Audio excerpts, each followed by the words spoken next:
Pak kita Pak.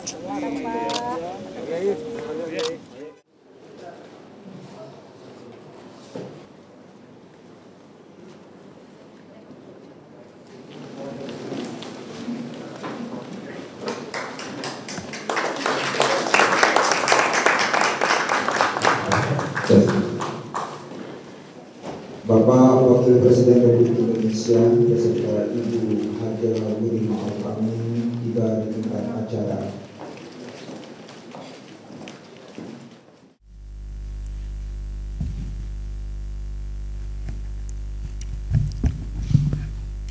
Assalamualaikum warahmatullahi wabarakatuh. Bismillah walhamdulillah wassalatu wassalamu ala rasulillah wa ala alihi wa sahbihi wa mawala. Yang saya hormati Bapak Duta Besar Republik Indonesia untuk Republik Mesir beserta Ibu Kepala Ketua Basnas, para hadirin dan para undangan sekalian. Pertama saya menyampaikan syukur, alhamdulillah malam ini bisa bertemu dengan bapak-bapak, saudara-saudara, para diaspora dan anak-anakku, para mahasiswa, pelajar yang ada di Mesir. Dan saya pernah berkunjung ke Mesir pertama kali itu tahun 1975. Ya, mungkin banyak yang belum lahir itu.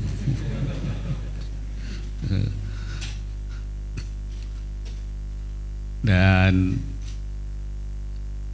tadi memang saya menyempatkan untuk berziarah di makamnya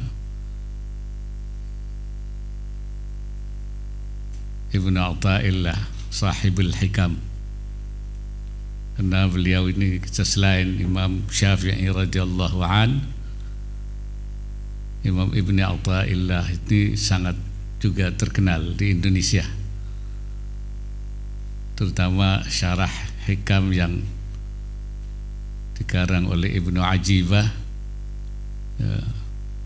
Iqadul Himam, itu di pondok-pondok pesantren dibaca dan juga disyarahi oleh ulama Indonesia, Syekh Nawawi Al-Bantani, namanya Misbahul Zalam ala Tabwibil Hikam. Itu Syekh Nawawi mensyarahi hikam itu. Katanya beliau waktu diminta untuk mensyarahi tidak mau, karena sudah banyak syarah hikam itu. Tapi setelah dibab-babkan, ditabwib oleh ulama India, Ali Al-Muttaqi apa, kemudian baru beliau mensyarahi. Makanya namanya juga Misbahul Zalam ala Tabwibil Hikam. Mungkin banyak yang belum membaca itu kitabnya itu. Itu syarah Syekh Nawawi Al-Bantani. Saya sekarang ini dalam perjalanan. Pertama kemarin saya mampir di Abu Dhabi dan di Dubai. Selain saya berkunjung bertemu dengan Presiden Emirat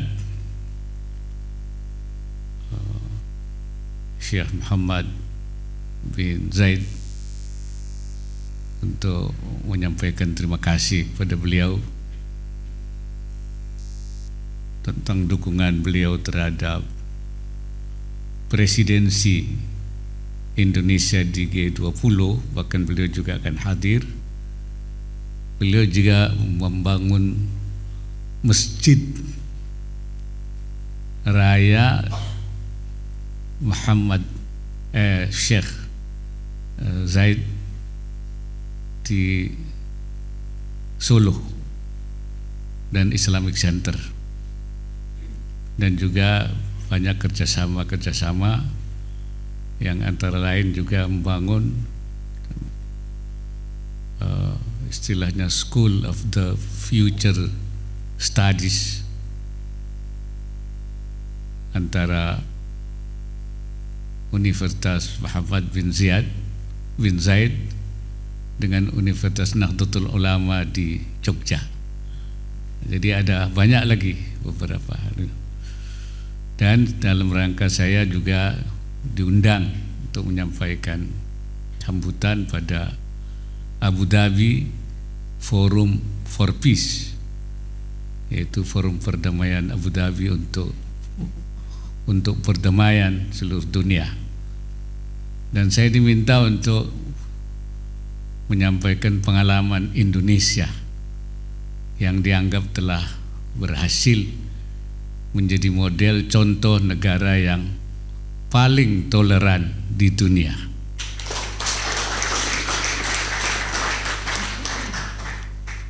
Beberapa waktu yang lalu juga utusan dari Majelis Hukama'il Muslimin, satu forum yang berpusat di Abu Dhabi di Emirat, tapi diketuai oleh Syekhul Azhar Profesor Taib. Utusannya datang ke Jakarta menemui saya, menyampaikan bahwa kami datang ke Indonesia bukan untuk mengajari orang Indonesia, tapi untuk belajar dari Indonesia tentang toleransi. Ini di luar dugaan. Saya kira ini kita merasa bersyukur karena para pendiri negara, founding fathers kita sudah memberikan satu landasan berpikir tentang kenegaraan, ya, yang kemudian sekarang menjadi satu model yang dianggap patut menjadi contoh untuk dikembangkan di dalam rangka membangun toleransi di tingkat global. Kita kebetulan Indonesia memang mayoritas Muslim, tetapi kita umat Islam menjaga komitmen kebangsaan yang sudah kita pegang. Saya nyebutnya hifdzul mitsaq, menjaga kesepakatan. Yang saya kesepakatan itu adalah al-mitsaqul watani, kesepakatan nasional dalam kita berbangsa bernegara, yaitu Pancasila, Undang-Undang 45 dan NKRI. Ya, NKRI ini kita itu menjadi komitmen seluruh bangsa Indonesia, dan itu yang kita jaga supaya kehidupan bangsa kita tetap utuh, tetap satu. Nah, bagi umat Islam menjaga komitmen itu menjadi penting. Ya. Kita memang terus mengembangkan dakwah, tapi dakwah kita itu di dalam kerangka kesepakatan itu. Ya. Jadi kalau bahasa saya minjemnya itu fi dhilalil mitsaq, ya, dalam kerangka kesepakatan nasional, atau dalam bahasa yang kalau Basnas mengatakan NKRI, aman NKRI. Ya, kita memang karena itu kita sudah bisa menyelesaikan persoalan antara keagamaan dan kebangsaan, tidak saling menegasikan. Kita menjadi Muslim yang kafah, yang utuh, itu tidak berarti harus kita kemudian meninggalkan kesepakatan. Dan kita menjadi seorang yang memegang kesepakatan, itu tidak berarti kita harus kehilangan kita sebagai Muslim yang kafah. Antara Islam yang kafah dengan mitsaq watani itu la munafata bainahuma, tidak ada saling menegasikan, itu saling memperkuat. Ini hal yang mungkin penting ya bagi para kita pelajar kita, atau untuk bisa bagaimana. Saya ngobrol tadi malam dengan Menteri Wakaf ya, tentang bagaimana itu fiqhud daulah itu diformulasikan tentang fiqhud daulah. Jadi tentang ya menjaga negara lah. Ini bagian daripada, mungkin bisa sebagai contoh misalnya Indonesia seperti apa ketika para ulama itu merumuskan tentang bagaimana kita kehidupan berbangsa dan bertanah air. Jadi itu hal yang menurut saya ternyata itu menjadi hal yang menjadi model yang sekarang dicari orang untuk membangun kedamaian. Jadi saya menyebutnya itu kita harus menjaga sebagai muslim kafah ma'al mitsaq. Itu bagi kita umat Islam di Indonesia. Mencederai kesepakatan itu dengan membawa sistem yang lain ke dalam Indonesia, itu sikap itu saya nyebutnya sebagai mukhalafatul mitsaq, menyalahi kesepakatan. Ini sudah selesai. Oleh karena itu saya minta para mahasiswa kita memperkuat ya pemahaman ini ya. Pemahaman ini bagian daripada pemahaman Islam wasatiyah kita itu. Dan juga untuk tentu bukan hanya nasional tapi juga untuk lebih besar daripada itu. Karena itu isu persaudaraan kita di Indonesia itu diletakkan dalam 3 kerangka ukhuwah yang saya kira semua sudah tahu: ukhuwah Islamiyah, ukhuwah wataniyah, dan ukhuwah insaniyah. Dan ketika ada forum seperti yang ada itu memang bagian daripada kerangka berpikir kita untuk menyelamatkan, membangun kedamaian di dunia. Dan itu juga dalam konstitusi negara kita untuk menimbulkan atau membangun ketertiban dan keamanan dunia. Karena itu Presiden Jokowi juga melakukan langkah itu, yaitu dengan keberanian apapun hasilnya, tapi beliau melakukan upaya-upaya damai antara Ukraina dan Rusia. Beliau datang sendiri. Itu memang ya, selain perintah agama juga perintah konstitusi ya, untuk menghargai hak-hak manusia itu. Kalau bahasa ulamanya itu hukukul ibad ya, hak-hak hamba itu harus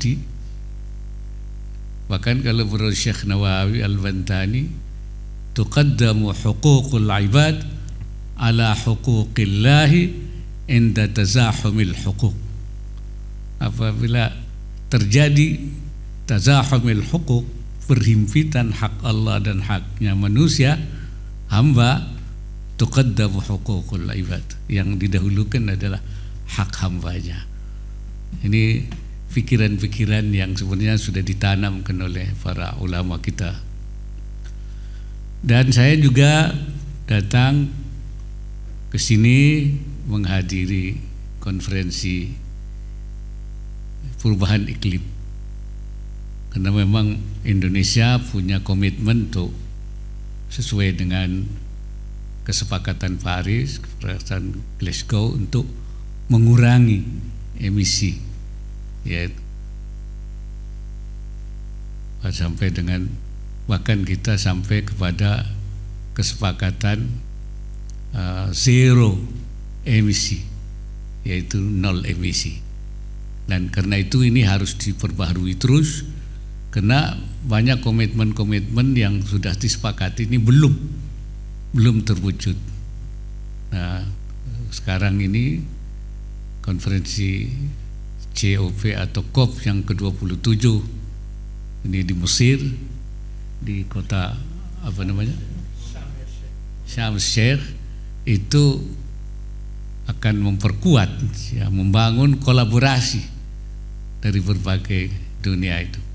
Ini komitmen kita, bahkan di Bali nanti juga di G20 ini menjadi bagian yang akan kita bahas lagi.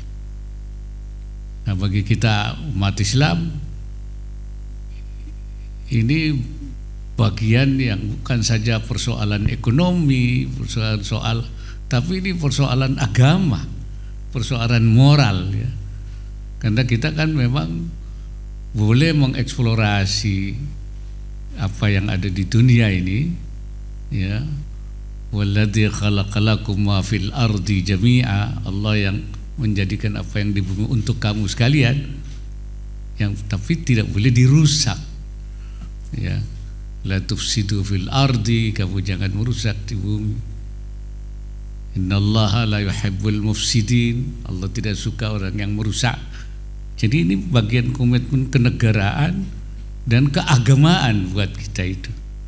Negara juga membangun komitmen dan juga komitmen kemanusiaan.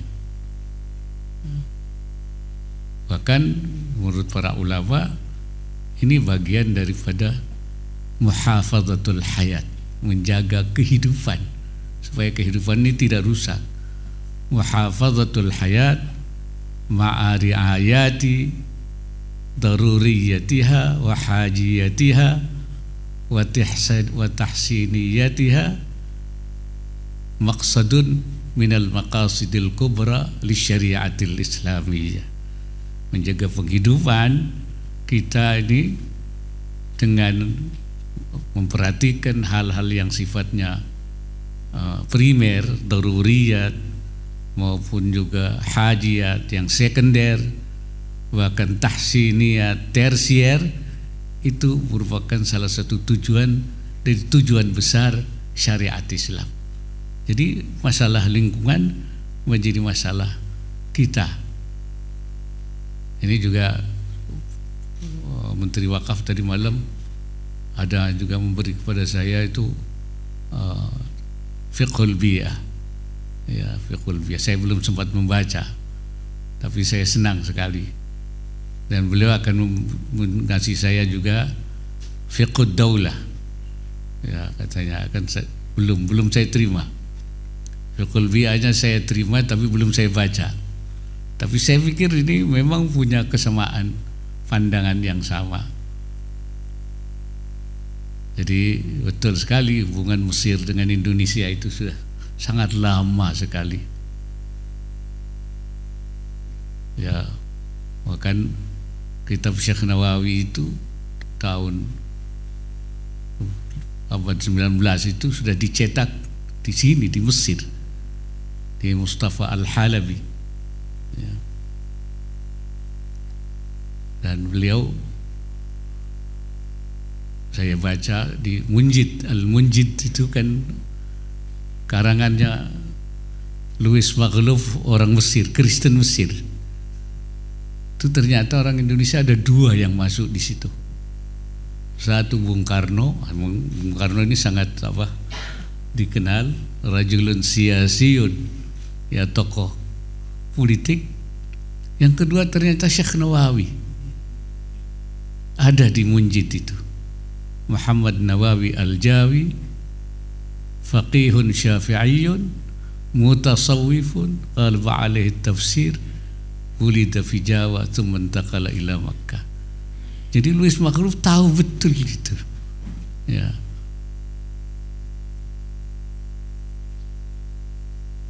Oleh karena itu saya titipkan semangat kebangsaan dan keagamaan sebagai bagian dari, menurut ulama dulu itu hubbul watan, Bahkan kalau di kalangan Nahdlatul Ulama itu dimarskan. Sebelum merdeka sudah muncul mars ini. Hubbul watan minal iman. Yalal watan, yalal watan. Hubbul watan minal iman. Cinta tanah air bagian daripada iman. Inhadu ahlal watan. Bangkitlah wahai bangsaku, katanya itu. Ini bagian daripada, saya sebut saja, komitmen para santri di dalam menjaga negara ini. Saya titip kepada semua pelajar di Mesir untuk mengembangkan pikiran-pikiran ini lebih baik, lebih diupdate lagi, ya, sesuai dengan perkembangan. Dan yang saya ingin juga sampaikan bahwa kita harus memahami bahwa kita Indonesia mencita-citakan di tahun 2045, 100 tahun setelah merdeka, untuk menjadikan Indonesia sebagai Indonesia emas. Indonesia emas ini diproyeksikan Indonesia yang maju, sejahtera, adil, makmur. Itu. Padahal waktunya, kalau menurut saya ini tinggal 23 tahun. Ya Pak Dubes ya. 23 tahun itu waktu tidak panjang. Nah, bagaimana kita memproyeksikan tuh PDB-nya sudah sekian, anunya semua sudah dirancang, diproyeksi seperti itu. Dan ini menjadi tanggung jawab kita semua untuk mewujudkan itu. Ya. Oleh karena itu tantangan kita besar. Sekarang baru saja kita menghadapi pandemi. Ya. Dan alhamdulillah Indonesia dianggap negara yang cukup baik dalam menangani pandemi ini dibanding negara-negara lain.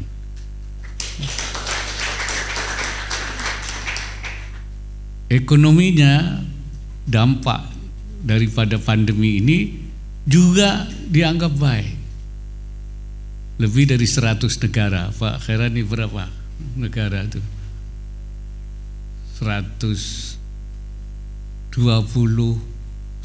negara itu jadi pasiennya IMF akibat pandemi itu. Mereka sudah nggak bisa betul ya Pak Dubes ya. Itu Indonesia insya Allah mudah-mudahan tidak jadi pasiennya IMF.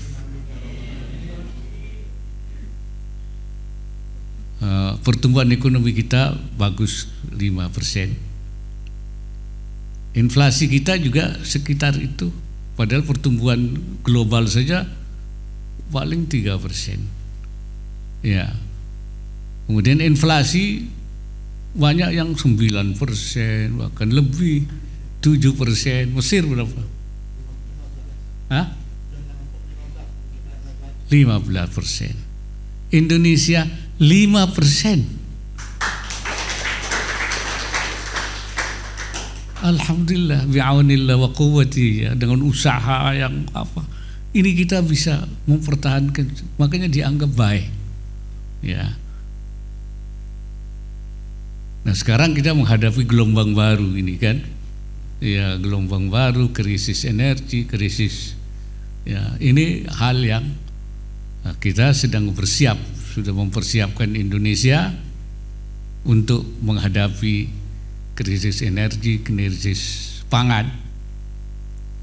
Kita diuntungkan di Indonesia itu negara yang oleh Allah diberikan sumber daya alam yang banyak sekali. Jadi saya sering katakan, ketika Allah menyebutkan dalam Al-Quran itu, wa ja'ala fiha rawasiya min fawqiha wa baraka fiha wa qaddara fiha aqwataha. Allah menjadikan bukit di atasnya, memberkati bumi dan menentukan aqwataha, makanannya ditentukan itu. kata Imam At-Tabari, wa qaddara fi kulli baldatin minha man lam yaj'alhu fil akhar. Jadi Allah jadikan pada satu negara yang tidak diberikan kepada negara yang lain.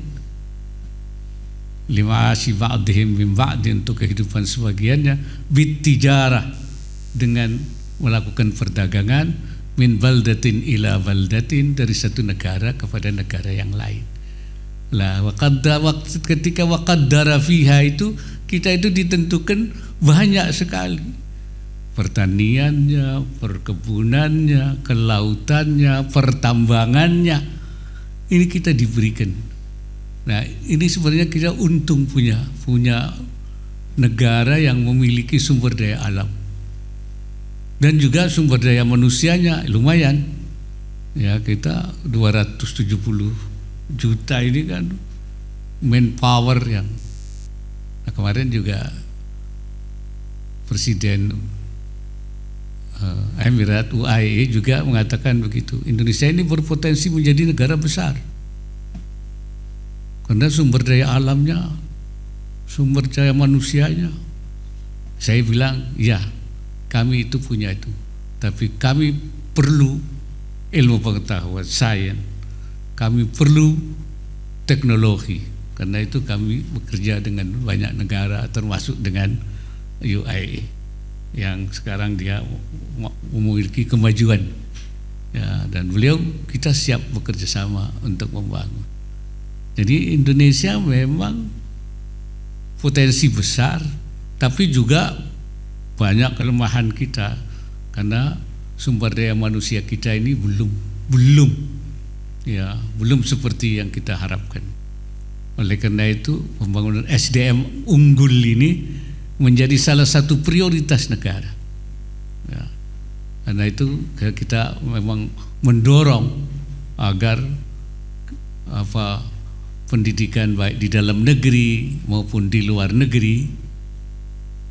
Bahkan sekarang Indonesia menyediakan LPDP, juga lembaga pengelolaan dana pendidikan, ya, juga diberikan kepada untuk memajukan sumber daya manusia.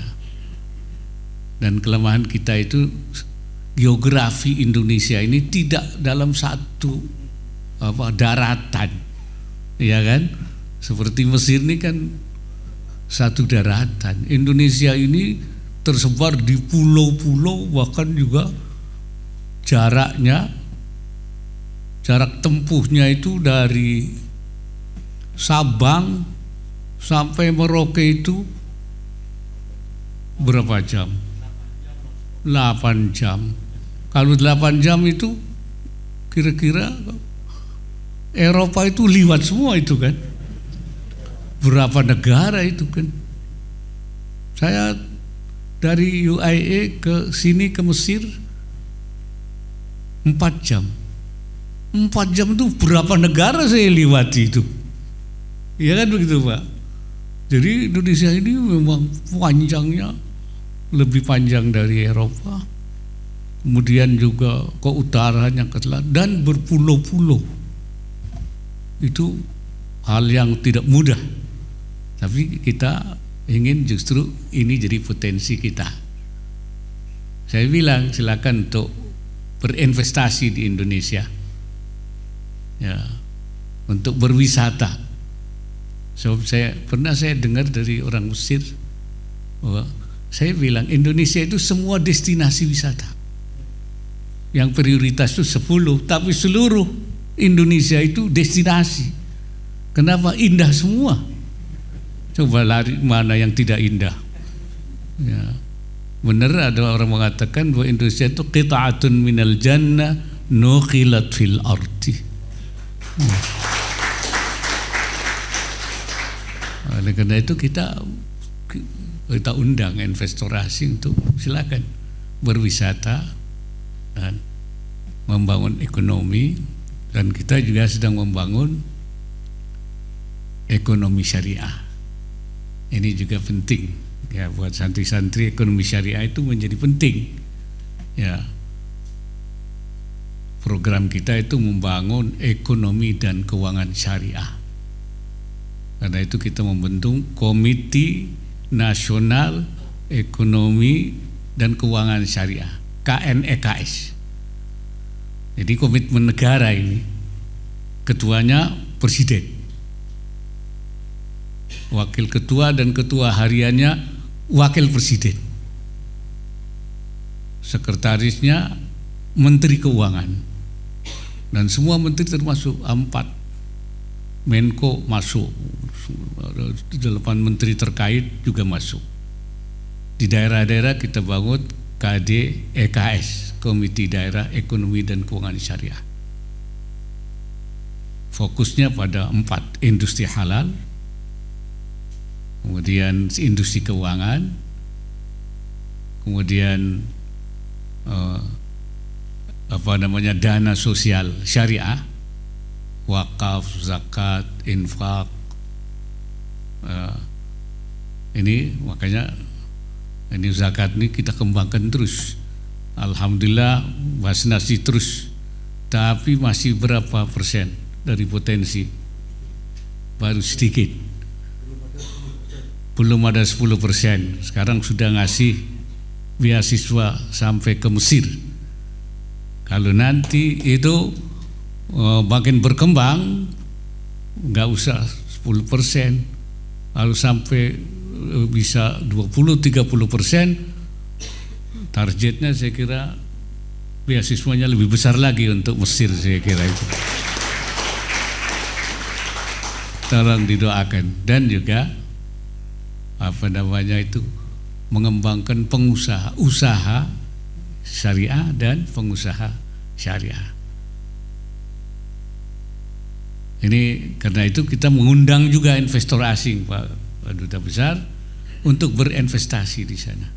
Apa di bidang pariwisata, di bidang kawasan industri halal, KIH kita.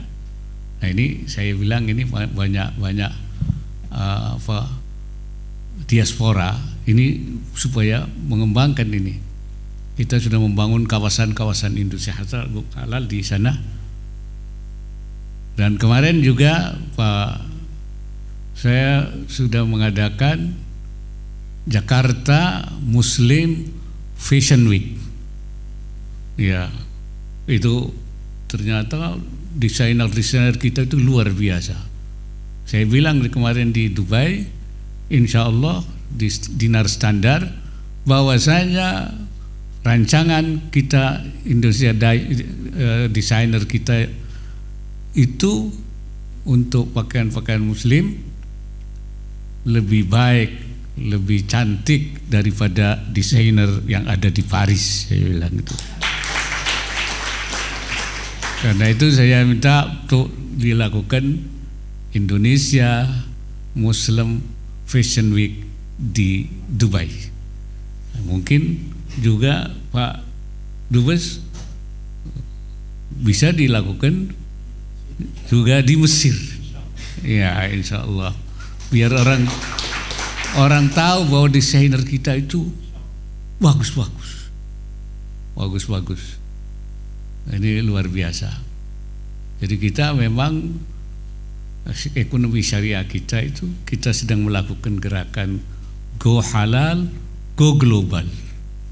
Ya, ini itu saya kira hal-hal yang menurut saya penting sekali kami sampaikan.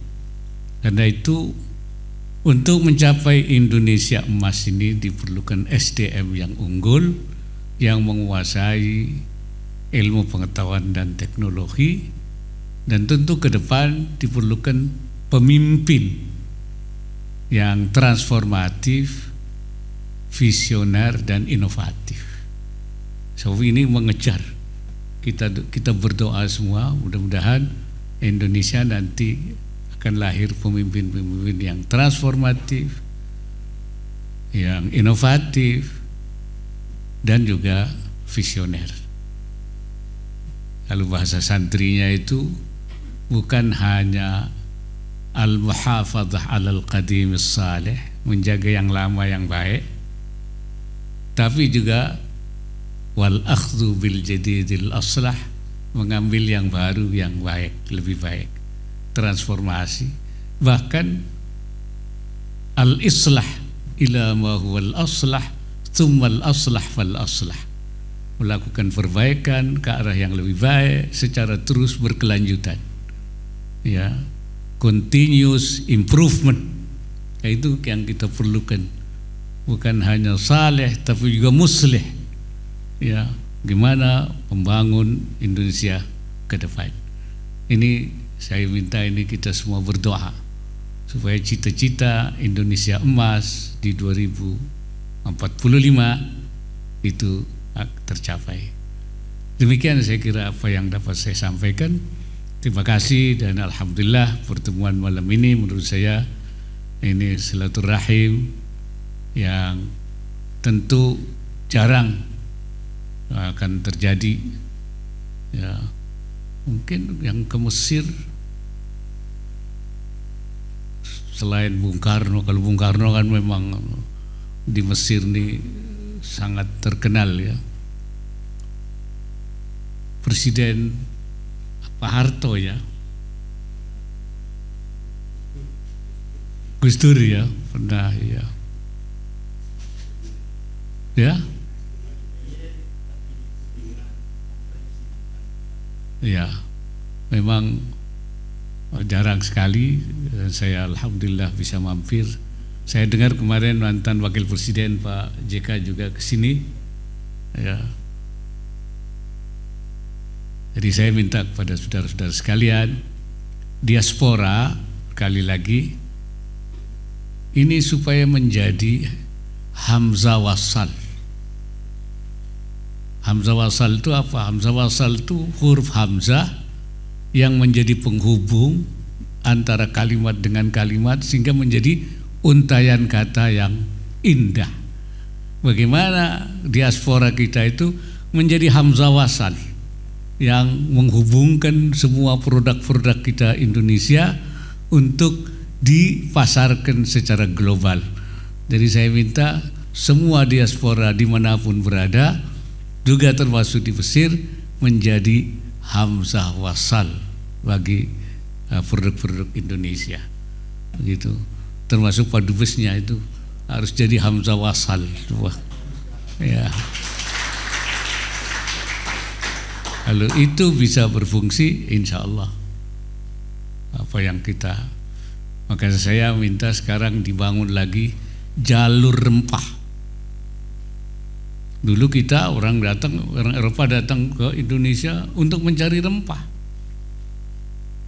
Nah, sekarang kita ingin rempah itu kita buka lagi jalurnya, tapi tidak dalam bentuk bahan, tapi sudah dihilirisasi, diolah. Saya dengar tadi Pak Dubes bilang Mesir ini eksportir kopi, ya, terbesar. Tapi kopinya punya kita dari Indonesia. Yang jadi eksportir terbesarnya Mesir, diolah. Nah, kita memang berarti bagaimana kita nanti mengolah. Nah, yang saya maksud jalur rempah itu bukan hanya rempah, tapi jalur rempah itu istilah saja. Seperti Cina membangun jalur sutra, ya. Tapi kita membangun jalur rempah. Komoditinya semua komoditi yang kita miliki kita olah, kita insya Allah nanti, dan para diaspora menjadi hamzah wasalnya. Demikian saya kira. Terima kasih. Akhirnya menutup sambutan ini dengan mengucapkan Bismillahirrahmanirrahim. Beasiswa Cendekia wa Basnas Al-Azhar Mesir dan Timur Tengah tahun 2022 secara resmi saya nyatakan diluncurkan.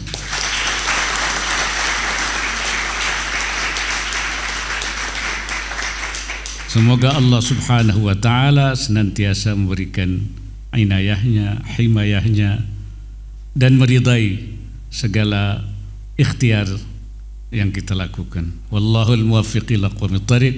Assalamualaikum warahmatullahi wabarakatuh.